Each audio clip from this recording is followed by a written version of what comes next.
दोस्तों एक बार फिर से आपका स्वागत है मेरे न्यूज चैनल पॉलिटिकल वर्स पे। जैसा कि आपको पता है हमने कैसे पाकिस्तानियों को घर में घुसकर ठोका है।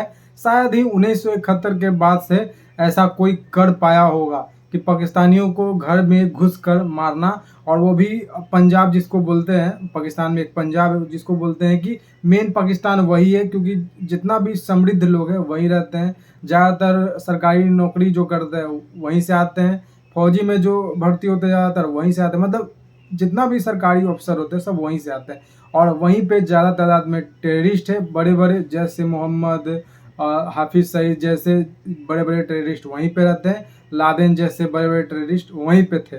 तो ये जो पंजाब प्रांत में है घुस कर मारे हम लोग। और 2 दिन से नरेंद्र मोदी जो सोशल मीडिया पे अपना इंटरव्यू दे रहे हैं वो अलग है। रात 8 बजे देश का संबोधन दिए, आपको पता है पाकिस्तानी को कड़ा संदेश। और जो 9/11 में अमेरिका ने घर में घुसकर पाकिस्तानी को मारा था, इनडायरेक्टली अमेरिका को भी चेता दिया गया है प्रधानमंत्री नरेंद्र मोदी के द्वारा, क्योंकि अमेरिका बड़ा कूद कर आया था कि हमने मध्यस्थता करा दी, मध्यस्थता करा दी। ऐसा कुछ नहीं है। आज आपको याद है, अगर आपने न्यूज़ देखा है तो हमारा विदेश मंत्रालय जो है उन्होंने साफ कह दिया है कि पाकिस्तान पीओके जल्द से खाली करे। कब दे रहा है ये जरूर बताए डेट। और हम किसी तीसरे का इन्वॉल्वमेंट नहीं चाहते हैं पाकिस्तान के कश्मीर के मुद्दे पर, क्योंकि ये 2 देश के बीच का बात है और 2 देश ये इससे सुलझा लेंगे।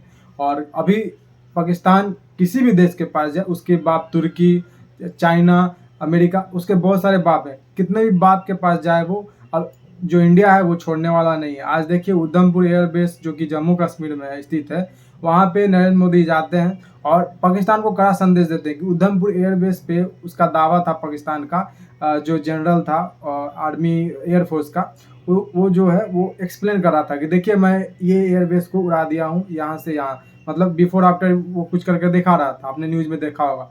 तो उसको भी कड़ा संदेश दे दिया है वहाँ के सरकार को, वहाँ के सेना को। सेना सरकार कह सकते हैं एक ही है, दोनों संलिप्त है। सेना सरकार ज़्यादा, सेना ही इन्वॉल्व है इस सब चीज़ में। सेना वहाँ पे बिजनेस भी अपना करती है, टेररिस्ट भी पालती है, और अपना जो पैसा खाती है जनता का वो तो अलग है ही। तो कहीं भी दुनिया में कहीं भी आप देखिए किसी भी देश का जो सेना है इतना ज़्यादा समृद्ध नहीं रहता है जितना ज़्यादा पाकिस्तान का सेना सब समृद्ध है। वहाँ के लोगों का पैसा खाकर, हमारे बीएसएफ में देख लीजिए या फिर एयरफोर्स में देख लीजिए या फिर नेवी में देख लीजिए, हमारे जितने भी सेना है वो अपना 2 BHK का फ्लैट जो है वो लेने का सोचते हैं। इतना पैसा नहीं होता उनके पास, इतना ज़िंदगी भर का नौकरी करने के बाद। तो पाकिस्तान के पास सोचिए कि कितना पैसा हो जाता है सेना के पास। वो सेना जब रिटायर होता है उसका जनरल कोई भी सीधे यूरोप भाग जाता है, अमेरिका भाग जाता है। तो अमेरिका इससे सपोर्ट दिया हुआ है। आपको पता होगा कराची वो पोर्ट है जहाँ पे अमेरिका यूज कर सकता है ईरान के लिए, ईरान में जब उसका लड़ाई हो तब। तो इसीलिए पाकिस्तान के इनडायरेक्टली वो सपोर्ट में है, पाकिस्तान को सपोर्ट कर रहा है। पाकिस्तान का जो वहाँ पे एक पोर्ट है कराची पोर्ट, उसके लिए वो सबसे ज़्यादा मायने है, इसीलिए पाकिस्तान को इनडायरेक्टली सपोर्ट कर रहा है। मैंने आपको जैसा कि कल के वीडियो में बताया कि न्यूक्लियर वारहेड जो है वहाँ जो इंडिया ने दागा था ब्रह्मोस से वो हिट हो गया था, तो रेडिएशन निकाला था, उसको जांच करने के लिए अमेरिका गया है। तुर्की का सपोर्ट है, तो तुर्की को हम लोग बाइकआउट कर रहे हैं। वहाँ पे जो भी लोग घूमने जाने का प्लान कर रहे हैं मत जाइए, क्योंकि तुर्की ऐसा दोगला देश है जो प्रधानमंत्री नरेंद्र मोदी उसको दवाई से लेकर खाने पीने तक का चीज़ पहुँचाए थे। अर्थक्वेक याद करिए, आज से 1.5 साल पहले आया था, ऑपरेशन दोस्त चलाकर उसको सपोर्ट किया गया था। लेकिन वो ऐसा दोगला देश है, गिरगिट भी एक बार रंग बदलता है तो सोचता है, लेकिन वो ऐसा दोगला देश है किसी का नहीं होने वाला है। सिर्फ और सिर्फ अपने मुस्लिम कंट्री का होगा या फिर उसका भी नहीं होगा, क्योंकि वो मैंने बोला जैसा कि वो खलीफा बनना चाहता है। खलीफा बनने के चक्कर में वो पिटा जाएगा, और ये उसका निश्चित है, करीब आ गया। और आज उधमपुर एयरबेस से नरेंद्र मोदी ने ये संदेश साफ दे दिया है। उन्होंने बोला कि मैंने कल भी रिपीट किया था और आज भी बोल दे रहा हूँ, जो ये ऑपरेशन सिंदूर है वो रुका नहीं है, वो जारी है और पाकिस्तान को छोड़ा नहीं जाएगा, ये बात उन्होंने कहा है। पीओके के बारे में भी उन्होंने कह दिया। तो 3 बात उन्होंने फिर से दोहराई है, और 3 बात अहम है, और साथ साथ अमेरिका को कड़ा संदेश दे दिया है। और अमेरिका ने कुछ आज ट्वीट किया, डोनाल्ड ट्रंप ने बोला कि हाँ मैंने ये जो मध्यस्थता कराई है, सीज फायर का कुछ किया है, तो वो दोनों को अगर ये सीज फायर नहीं मानते तो दोनों से ट्रेड करना बंद कर दे। इंडिया मरा नहीं जा रहा है ट्रेड करने के लिए, पाकिस्तान तुमसे ट्रेड कर सकता है क्योंकि वो भूखा नंगा देश है, उसको कुछ फ़ायदा होगा तो उसी से ट्रेड करो। इंडिया अभी और कोई देश में ट्रेड कर लेगा तुमसे। यूक्रेन और रसिया तुम्हारा बात नहीं सुनते हैं, इजराइल और फिलिस्तीन ये सब तुम्हारा बात नहीं सुनते हैं। तुमसे जितना भी यूरोपियन देश वो बात तुमसे सुन नहीं रहा है, तुम्हारा चल नहीं रहा है कहीं, तो इंडिया पर तुम लगे थोपने ये सब चीज़। तो ये गलत बात है। और आज जो डोनाल्ड ट्रम्प ने बेतुका सा बयान दिया है, इनडायरेक्ट मतलब ये इंसल्ट ही हम कहेंगे, इंडिया का इंसल्ट किया है कि उससे ट्रेड नहीं करते, ट्रेड बंद कर देते। ट्रेड के लिए इंडिया नहीं माना जा रहा है कहीं भी, ट्रेड किसी और देश से कर लेगा। और इंडिया ने भी आज साफ शब्द में कह दिया कि हम भी टैरिफ लगाएंगे, जितना भी स्टील वाला चीज़ है और बाकी चीज़ जो है उस पर टैरिफ लगाएंगे। तो इंडिया का ये पलटवार है। और इंडिया ये जो है वो पुराना वाला इंडिया नहीं है, वो नया इंडिया बन चुका है प्रधानमंत्री नरेंद्र मोदी के नेतृत्व में। और ये आगे लगातार बढ़ रहा है। और अब इसको चाहिए इंडिया को कि किसी से डिफेंस सेक्टर में टेक्नोलॉजी शेयर करना है करो, नहीं तो बाकी अपना ये देख लेगा। इंडिया को किसी भी चीज़ का ज़रूरत नहीं है किसी भी देश से। इंडिया 4th इकोनॉमी हो चुका है, 4th लार्ज इकोनॉमी, और अब आने वाले दिन में तीसरा सबसे बड़ा इकोनॉमी होने वाला है, जर्मनी को पछाड़ने वाला है। तो इसीलिए सभी का पेट में दर्द हो रहा है, जितना भी यूरोपियन कंट्री है।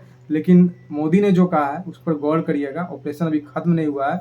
और पाकिस्तान ऐसा नालायक जाहिल 2 कौड़ी का देश है जो ये मानेगा नहीं आतंकवादी हमला करने से। आतंकवादी हमला ये करेगा। और ये यकीन करिए, इस बार अगर ये कुछ करता है तो इस बार इसका देश नहीं बचेगा, इस बार इसका नामो निशान नहीं बच सकता। हाँ, अमेरिका के लिए थोड़ा सा छोड़ देंगे, लेकिन हाँ पूरा तरह से इसका बंटवारा तय है। इसको बंटवारा चाहिए था 1947 में जिन्ना को, और अब जो बंटवारा होगा वो मतलब जायज़ बंटवारा होगा। अब पहला बार जो 1947 में हुआ था नाजायज़ बंटवारा हुआ था, लेकिन अब पूरा तरह से हिसाब होगा। जैसे 1971 में बांग्लादेश अलग हुआ, उसके बाद अब होने जा रहा है इसका बंटवारा। अब ये तीसरा चौथा खंड में बंटने वाला है। अब देख लीजिए, बलूचिस्तान अलग होना चाहता है, अलग देश का मुँह मांग कर रहा है। खैबर पख्तूनख्वा अलग होना चाहता है, सिंध अलग होना चाहता है। तो इस सबको अलग करेंगे। और पीओके तो इंडिया का है ही। और आपने देखा होगा देश में कुछ पाकिस्तानी सोच वाले लोग हैं, कुछ नहीं मैं कह सकता हूँ ज़्यादा तादाद उनका भी है। वो लगातार कहते थे डिस्कलेट, ज़्यादा मतलब वार नहीं करना चाहिए। नेहा सिंह राठौर का देखे होंगे, हथियार यूरोप का ये वो करके वो कुछ डाली थी, अपना एक्स पे पोस्ट की थी। तो ये दोगले लोग हैं, दोगले रवैया अपनाते हैं। ऑपरेशन सिंदूर पे कुछ 2 टूक बोली थी नेहा सिंह राठौर, अच्छा बोली थी, लेकिन उसके बाद से जब इंडिया ने अपना रुख साफ किया तो ऐसे ऐसे दोगले लोग जो है वो हमारे देश को नीचे गिराते हैं, सेना को मनोबल गिराते हैं। लेकिन ऐसे ऐसे 2 कड़ी के लोग से हमारे सेना का मनोबल कभी भी नीचे नहीं गिरता है। अगर एक सेना को वो मारते हैं तो हमारे 1000 सेना उठ खड़े होते हैं, ऐसे देश के लिए अपना जान को निछावर करना। तो ऐसे जो हमारे जो सेना है, ऐसा सेना कहीं भी नहीं है कि देश के प्रति इतना दृढ़ निश्चय विश्वास है कि मरने जीने का भी डर नहीं है। पूरी तरह से अपने जज्बे को सलाम करना, उनके जज्बे को मैं सलाम करता हूँ। और पाकिस्तान में आपने देखा होगा जब ये युद्ध छिड़ा था, मतलब अनऑफिशियल कह सकते हैं इसको एक तरह से, ये कोई युद्ध का कोई उसने भी नहीं कहा था पाकिस्तान में, न इंडिया में ने कहा था किसी ने, लेकिन इनडायरेक्टली जो युद्ध है वो चल रहा था। और इसका परिणाम आपने देखा ही क्या हुआ। इसका परिणाम ये हुआ कि इंडिया का लोहा सब मान रहा है, इंडिया का डिफेंस सिस्टम का, इंडिया का रडार सिस्टम का। एक छोटा से छोटा ड्रोन भी इंडिया में नहीं गिरा। वो अलग बात है कि ड्रोन को इंटरसेप्ट करने के बाद उसमें आग लग गई तो किसी के घर में आग लगा, वो अलग बात है, लेकिन कोई एक ड्रोन इंडिया का क्षति भी नहीं पहुंचा पाया। ये इंडिया का आज का ताकत है। और ये यूरोपियन जो देश है वो इंडिया को दबाना चाहते हैं, आकाश सिस्टम ना बिके, ब्रह्मोस ना बिके। तो ये चाल जो है वो ज़्यादा दिन तक नहीं चलने वाली है। लेकिन हाँ, इंडिया नेक्स्ट ग्लोबल पावर बनने वाला है। इसके वजह से चाइना, अमेरिका, ये सब लोग डरे हुए हैं। तो डरना, ये डर अच्छा है, डरिए। और पाकिस्तान को डायरेक्टली यूज करते हैं इंडिया पर आतंकवादी हमले करने के लिए और वार करने के लिए भी उकसा रहे हैं। आज ये देखिए, कांग्रेस हो या फिर कोई भी छोटी से छोटी बड़ी से बड़ी पार्टी हो, मैं सबका नाम नहीं लूँगा, लेकिन एक बात मैं कह देता हूँ, ये जो पार्टी है वो कहती थी, झूठा दावा ही करती थी कि साथ रहते रहते भी इन्होंने कितना इंजाम लगाया आपको पता है। लेकिन अब बोल रही है कि पीओके क्यों नहीं लिया, इतना अच्छा मौका था। अरे तुमने क्या कर दिया? सोनिया गांधी, सॉरी इंदिरा गांधी का तुमको याद आ रहा है 1971 क्या, जो इंदिरा गांधी ने मतलब अलग कर दिया था बांग्लादेश। ठीक है, मैं मानता हूँ, ठीक है, अलग कर दिया था, महत्वपूर्ण फैसला लिया था। लेकिन चिकन नेक का दुखड़ा छोड़ दिया, उसको तो मतलब चौला कर देना चाहिए था। फिर तुमने लाहौर तक चले गए, तुम सिंध के इलाके में चले गए, वो सारा क्यों दिया? अपना सेना का कुर्बानी को क्यों इतना जायज़ मतलब कर दिया, ये बेकार कर दिया? सेना ने जो ज़मीन कब्जा किया था, लाहौर और सिंध का प्रोविजन जो कब्जा किया था, वहाँ पे सेना का कुछ तो संघर्ष चला होगा। ऐसे ही तो सेना ने नहीं ले लिया ना। आप पाकिस्तान की सेना नहीं ना दे दी कि आओ ले लो मेरा ज़मीन। लड़ाई चल रहा होगा, सेना जो है शहीद हुए होंगे, लेकिन शहादत के बाद भी ये जो इंदिरा गांधी है, ये दे दी सिंध, लाहौर का इलाका दे दी शिमला समझौता करके। तो कोई भी अब शिमला समझौता नहीं होगा।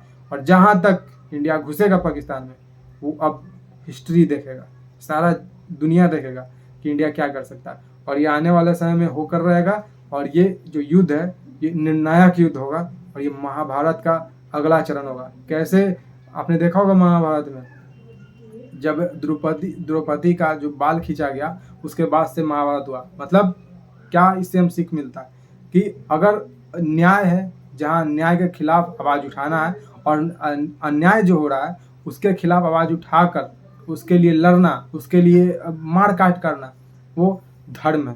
तो धर्म का रक्षा करने के लिए युद्ध हो तो उसमें कोई अधर्म नहीं। तो ये धर्म की रक्षा के लिए युद्ध होगा। अब जब ये युद्ध होगा, जब भी होता है, ये निर्णायक होगा, क्योंकि हमारे सेना जो इतने सालों तक मतलब शहादत देते आए, हमारे मासूम लोग जो कि ये आतंकी के कहर से मरते आए हैं, शहादत देते आए, कभी अक्षरधाम हो जाए, कभी वैष्णो देवी हो जाए, तो ये सबको अब हम नहीं सहेंगे और इसको खत्म करने का अब वक्त आ गया है। ये निर्णायक वक्त है और आज का इंडिया कभी किसी से डरता नहीं है। आप देख लीजिए, आज तक कोई देश अमेरिका जैसा सुपर पावर बोलता है, खोखला है, लेकिन ये बोलता है कि मैं सुपर पावर हूँ, लेकिन अमेरिका जैसा देश कभी भी न्यूक्लियर वाल संपन्न देश पे जाके इतना गहराई से हमला नहीं किया और उसके न्यूक्लियर वारहेड पे हमला नहीं किया। लेकिन इंडिया ऐसा देश है जो कि किसी न्यूक्लियर पावर संपन्न देश से डरा नहीं। पाकिस्तान आपका एग्जाम्पल है। और मोदी ने कह दिया है साफ, कल भी कहा, आज भी कहा, कि किसी भी न्यूक्लियर धमकी से हम डरने वाले नहीं हैं और इसे बर्दाश्त नहीं करेंगे। तो ये पाकिस्तान के गाल पे करा तमाचा है और वो मूर्ख गधा शाहिद अफरीदी ये देख रहा ही होगा मोदी ने जो आज और कल में किया है।